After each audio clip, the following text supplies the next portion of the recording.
Study Himachal की एक और सीरीज में आपका स्वागत है। दोस्तों, आज बात करेंगे कंप्यूटर जूनियर ऑफिस असिस्टेंट के रिगार्डिंग जनरेशन ऑफ कंप्यूटर से प्रश्न। देखिए, जो भी जनरेशन ऑफ कंप्यूटर से क्वेश्चन बनते हैं उसे हम डीपली डिस्कस करेंगे। हर एक क्वेश्चन को हम डिस्कस करेंगे जो भी एग्जाम में बनते हैं। देखिए, सबसे पहले आपको पता होना चाहिए कि जनरेशन ऑफ कंप्यूटर होता क्या है। देखिए, जब कंप्यूटर का आविष्कार हुआ होगा उसमें क्या क्या चेंजेस आए होंगे, वही जनरेशन ऑफ कंप्यूटर कहलाता है। मान के चलते हैं जब कंप्यूटर का आविष्कार हुआ, जैसे दिन बीतते गए तो उसमें टेक्नोलॉजी में इम्प्रूव आया होगा, तो उस कंप्यूटर में चेंजेस भी आए होंगे।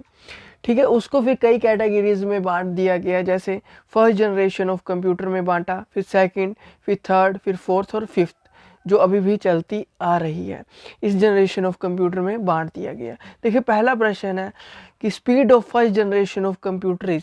देखिए, जो स्पीड है फर्स्ट जनरेशन ऑफ कंप्यूटर की किसमें मेज़र की जाती है, इसका सोचिए आंसर। बड़ा महत्वपूर्ण इस तरह से क्वेश्चन बनेंगे इस बार JOIT में। देखिए, इसका जो आंसर होगा वो होगा मिली सेकेंड। मिली सेकेंड में फर्स्ट जनरेशन ऑफ कंप्यूटर की स्पीड को मापा जाता है, ये इसका आंसर होगा। देखिए, फर्स्ट जनरेशन ऑफ कंप्यूटर की बात करें तो इसमें वैक्यूम ट्यूब्स का यूज़ हुआ। देखिए, वैक्यूम ट्यूब्स क्या होते हैं। वैक्यूम ट्यूब का मतलब होता है, देखिए इसका जो वैक्यूम का मतलब होता है जो एयर को बाहर निकाल लेना, कुछ इस तरह से इसका स्ट्रक्चर होता था।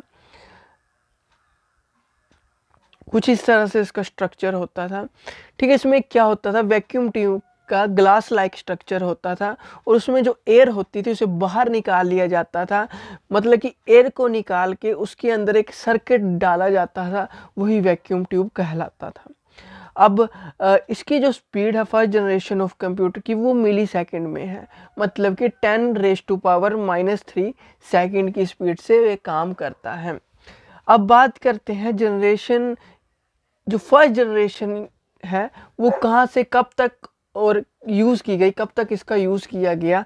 तो मान के चलते हैं, देखिए हर बुक्स में ये आपको अलग अलग मिलेगा। कहीं आपको लिखा होगा 1940 से 1956 तक इसका यूज़ हुआ, कहीं आपको मिलेगा 1942 से 1955 तक इसका यूज़ हुआ। तो अलग अलग बुक्स में आपको, अलग अलग ऑथर की बुक्स में आपको अलग अलग मिल सकता है। मतलब कि जब भी क्वेश्चन आएंगे आपके पास 4 ऑप्शन होंगे तो दूर दूर होंगे, आप समझ जाएंगे कब से कब तक इसका यूज़ हुआ है। और जो फर्स्ट जनरेशन ऑफ कंप्यूटर है इसमें मशीन लैंग्वेज इंट्रोड्यूस की गई थी। अब मशीन लैंग्वेज क्या होती है, देखिए मतलब मान के चलते, देखिए मशीन लैंग्वेज का मतलब है जिसको कोई मशीन समझती है, जिस लैंग्वेज को मशीन समझती है वो मशीन लैंग्वेज कहलाती है। मतलब कि कंप्यूटर एक मशीन है, जिस लैंग्वेज में कंप्यूटर समझता है उसको ही हम मशीन लैंग्वेज कहते हैं। देखिए, मशीन लैंग्वेज की बात करें तो वो इंट्रोड्यूस की गई थी 1 और 0 की फॉर्म में, या 0 और 1 की फॉर्म में, बिट्स की फॉर्म में ये बनी हुई है जो मशीन लैंग्वेज है। ये आपको पता होना चाहिए, एग्जाम पॉइंट ऑफ व्यू से यहाँ से क्वेश्चन बनता है। आगे क्वेश्चन बन सकता है कि इसमें कौन कौन सी एप्लीकेशन का यूज़ किया गया। देखिए, इसमें जो एप्लीकेशन यूज़ हुई वो थी एनियक, याद रखना है। सेकंड है यूनिवैक, ठीक है। थर्ड जो हुई, जो इम्पोर्टेंट है वो मैं बता देता हूँ, एडवैक, ठीक है। और एक हुई थी, ऐसा क्वेश्चन भी पूछा गया था JOIT में, मार्क 1 किस में यूज़ हुई थी। मार्क 1 जो यूज़ हुई थी वो भी फर्स्ट जनरेशन ऑफ कंप्यूटर में हुई थी। और IBM 701 का भी यूज़ इसी एप्लीकेशन में किया गया था, किसमें, फर्स्ट जनरेशन ऑफ कंप्यूटर में। अब बात करते हैं, देखिए एनीवैक की बात करें, इसकी फुल फॉर्म पूछी जाती है। इसकी फुल फॉर्म होती है इलेक्ट्रॉनिक न्यूमेरिकल इंटीग्रेटेड कंप्यूटर, ये होता है एनीवैक। इसको जो बनाया था 1946 में, ये इंट्रोड्यूस की गई थी किसके द्वारा, JP एकर्ट एंड JW। इसको मैं लिख ही देता हूँ, ठीक है। पहले बात करते हैं एनीवैक की। ये होता है इलेक्ट्रॉनिक न्यूमेरिक इंटीग्रेटेड कंप्यूटर, 1946 में इंट्रोड्यूस की गई थी और इसे JP एकर्ट एंड JW मोचले के द्वारा इंट्रोड्यूस किया गया था।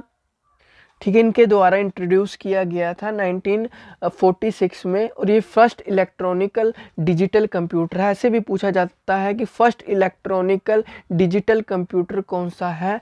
ठीक है, ये इसका जो आंसर होगा वो है ENIAC। अगला प्रश्न बनता है कि यूनिवैक से भी बनता है। ठीक है, यूनिवैक से, देखिए इसे बोलते हैं यूनिवर्सल ऑटोमेटिक कंप्यूटर। देखिए इसको भी इंट्रोड्यूस किया गया था 1951 में, और फर्स्ट जनरेशन का ही पार्ट है, और इसको हम जानते हैं जनरल पर्पस इलेक्ट्रॉनिक कंप्यूटर के रूप में जानते हैं। मतलब कि जो खरीदा गया था और बेचा भी गया था प्रॉफिट के तौर पर, वो यूनिवैक के रूप में जाना जाता है। अगला प्रश्न बनता है, इसको जो इंट्रोड्यूस किया था ये भी याद रखना है, J Presper Eckert, same as usual ENIAC जो बनाया था उन्हें इन्होंने बनाया था, जॉन मोचले ने ये बनाया था। अगला है क्वेश्चन बनता है थर्ड, एडवैक भी फर्स्ट जनरेशन का पार्ट है, तो एडवैक से बात करें। देखिए एडवैक से क्या क्वेश्चन बनता है। देखिए एडवैक की बात करें, इसकी फुल फॉर्म होती है electronic discrete variable automatic computer. देखिए इसे भी same as usual J Presper Eckert and John Mauchly ने बनाया था, जो यूनिवैक और ENIAC जिन्होंने बनाए हुए हैं। ठीक है, ये भी आपको याद रखना है। एक आता है मार्क 1 से। ठीक है, मार्क 1, देखिए मार्क 1 की बात करें, बड़ा इंपॉर्टेंट क्वेश्चन है। ये बनाया था हॉवर्ड एकिन ने। हॉवर्ड, यहाँ से क्वेश्चन पूछा जाता है, हॉवर्ड एकिन ने बनाया था, और अमेरिका के थे, 1944 में इंट्रोड्यूस हुआ था। और यहाँ से बनता है question, first programmable digital computer कौन सा है। ठीक है, क्वेश्चन क्या बनेगा, मार्क 1 से बनेगा क्वेश्चन कि फर्स्ट प्रोग्रामेबल डिजिटल कंप्यूटर कौन सा था, वो था मार्क 1 था। और ये जो डेवलप किया था, मेन पर्पस था लार्ज कैलकुलेशन को, जो भी कॉम्प्लेक्स कैलकुलेशन होती है उनको परफॉर्म करने के लिए इसका यूज़ हुआ था। और ये मार्क 1 कंप्यूटर था पार्टनरशिप IBM और हार्वर्ड यूनिवर्सिटी के द्वारा पार्टनरशिप से बनाया गया था। ये क्वेश्चन पूछा जाता है, और एक IBM 701 भी याद रखना है। ठीक है, इंटरनेशनल बिजनेस मशीन, ये भी फर्स्ट जनरेशन ऑफ कंप्यूटर का ही पार्ट है। बस इतना ही आपको याद रखना है, और ज़्यादा, और एक याद रख लेना है कि एक चीज़ याद रखनी है, मैग्नेटिक ड्रम्स। ठीक है, मैग्नेटिक ड्रम्स का भी यूज़ हुआ था मेमोरी के रूप में फर्स्ट जनरेशन ऑफ कंप्यूटर में। पंच कार्ड का भी यूज़ होने लगा था। इनपुट जो दी जाती थी पंच कार्ड के थ्रू दी जाती थी, कहाँ पे, फर्स्ट जनरेशन ऑफ कंप्यूटर में। इतना आपको याद रखना है। सेकंड देखते हैं question, example of second generation of computer. देखिए example of second generation of computer, सोचिए, जो इसका आंसर होगा वो होगा IBM 1401 और 1620। देखिए ये बड़ा इंपॉर्टेंट क्वेश्चन है सेकेंड जनरेशन ऑफ कंप्यूटर का। देखिए ट्रांजिस्टर इंट्रोड्यूस किए गए थे सेकेंड जनरेशन ऑफ कंप्यूटर में। देखिए ट्रांजिस्टर कुछ इस प्रकार होते थे, इस प्रकार होते थे ट्रांजिस्टर। ठीक है, 3 चिप्स लगी होती थी या पिन्स लगी होती थी। एक को बोलते थे एमीटर, बीच वाली को बोलते थे बेस होता था, और ये होता था कलेक्टर। इस तरह से ट्रांजिस्टर होते थे। ट्रांजिस्टर का काम होता था, एक ऐसी डिवाइस होती थी जिसका यूज़ इलेक्ट्रॉनिक सिग्नल और इलेक्ट्रिसिटी को एम्पलीफाई करने के लिए यूज़ किया जाता था। मेनली ये जो सेमीकंडक्टर के बने होते थे। देखिए एम्पलीफाई का मतलब होता है to increase the strength of sound using electrical equipment. देखिए एम्पलीफाई मतलब कि स्पीड बढ़ाने के लिए, ठीक है, स्ट्रेंथ इंक्रीज करनी है किसी भी चीज़ की, इलेक्ट्रिकल सिग्नल की, तो एम्पलीफाई का यूज़ किया जाता था। सेकेंड जनरेशन ऑफ कंप्यूटर की बात करें, इसमें जो स्पीड हुई थी यूज़, वो हुई थी माइक्रो सेकेंड में। माइक्रो सेकेंड का मतलब होता है 10⁻⁻⁶ सेकेंड स्पीड इसमें इंट्रोड्यूस की गई थी। देखिए microsecond is an SI unit of time equal to 1 millionth. SI unit है equal to 1 millionth. Assembly language जो यूज्ड हुई थी,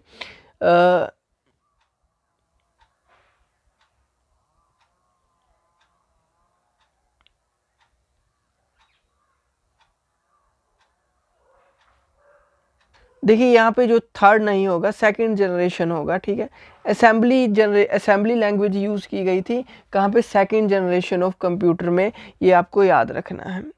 assembly language use second generation of computer में आई थी। और असेंबली लैंग्वेज क्या होती है, देखिए यहाँ पे असेंबली लैंग्वेज में, देखिए असेंबली लैंग्वेज में ये क्या करती थी, असेंबली लैंग्वेज क्या काम करते थे, इसमें असेंबलर यूज़ होता था। Assembler are use to convert assembly language code into machine code.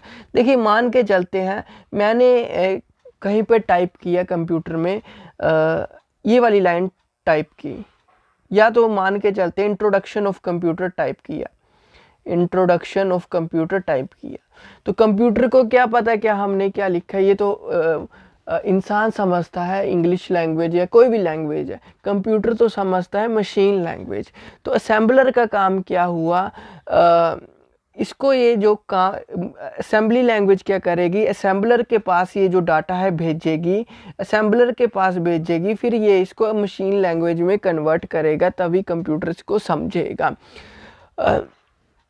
देखिए जो असेंबली लैंग्वेज है वो एक लो लेवल लैंग्वेज है, क्योंकि ये बहुत ही जो मेनिमोनिक कोड्स होते हैं उसको बहुत ही कम कोड ये समझता है। जैसे एग्जांपल के तौर पर, जैसे हम एडिशन लिखते हैं तो वो इसमें ऐड में कन्वर्ट कर देता है, छोटी फॉर्म में कर देता है, सब्ट्रैक्शन को सब में, उसी तरह से LDA, ठीक है, उसको क्या कर देता है, डाटा लोड में कन्वर्ट कर देता है, ठीक है, डाटा लोड को LDA में कन्वर्ट कर देता है। इस तरह से इसका मतलब कि बहुत ही कम जो कोड थे उसको समझता था असेंबली लैंग्वेज, तो ये एक लो लेवल लैंग्वेज गिनी जाती है।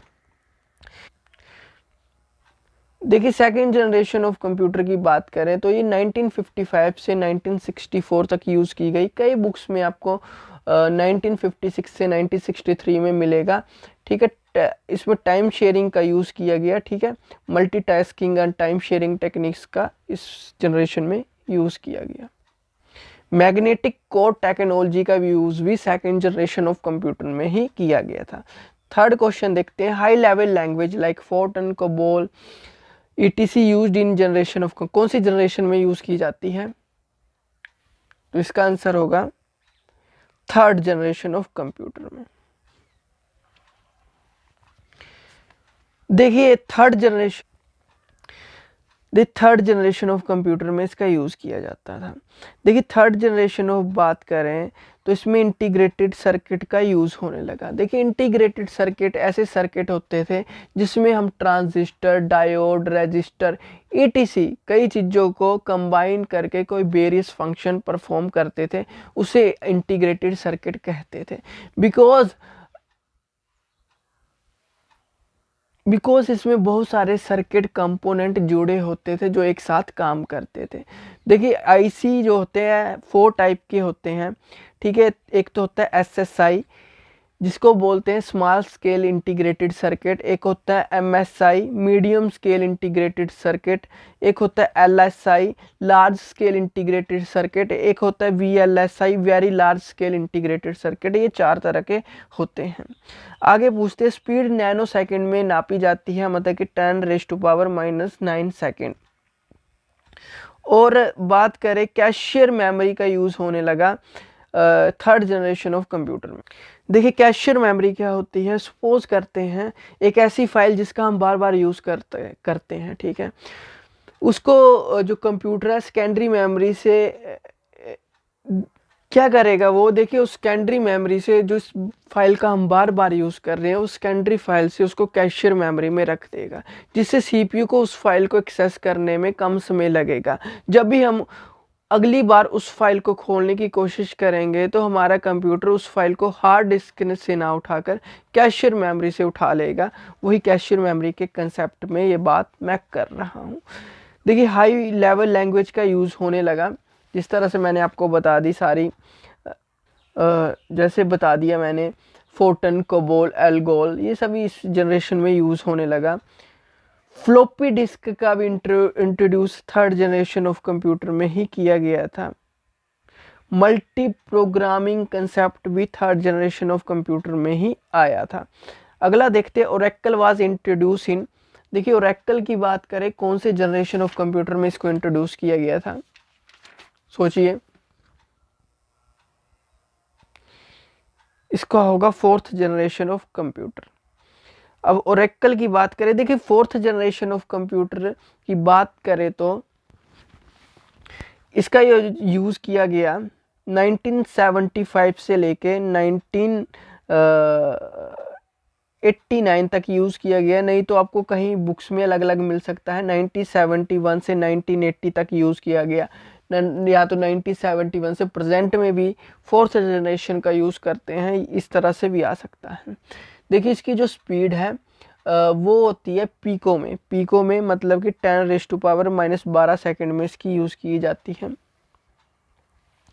VLSI का यूज़ किया गया, very large scale integrated circuit का